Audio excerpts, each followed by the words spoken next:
Hello everyone! If you're watching this, it means that everything went well with my spotty internet connection, and that makes me extremely happy.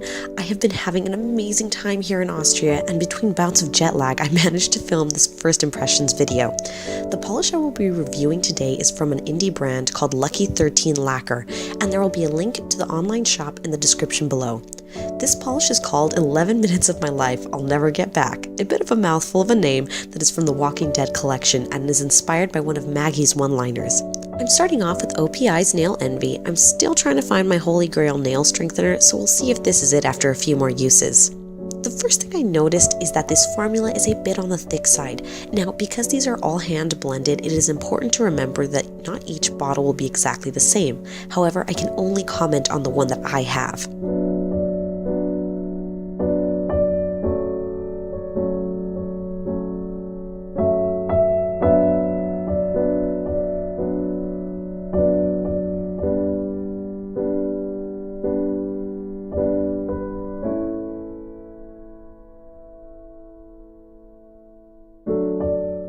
I noticed that it was slightly difficult to get the blue squares to show up, but on my other nails I managed to get more. However, when I put a second coat on top, they were covered up, and that's really disappointing because those blue squares are what really made this polish pop.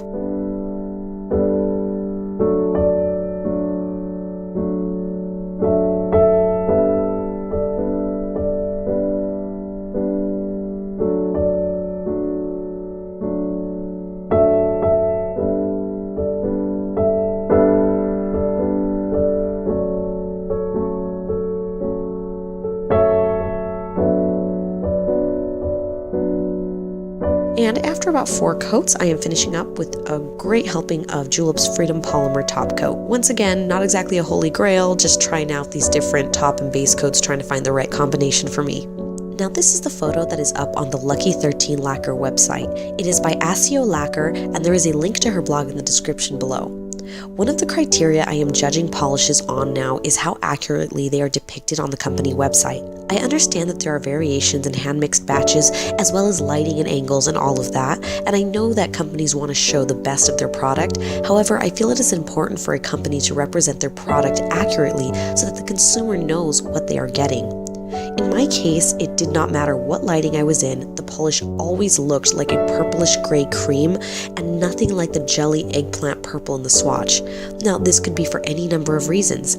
Lacquer states that she only used 2 coats, and I had to use double that. But overall, if you look at the bottle in my picture, it looks exactly like what is on my nail. So I think that in this case, this is a variation in the polish batch.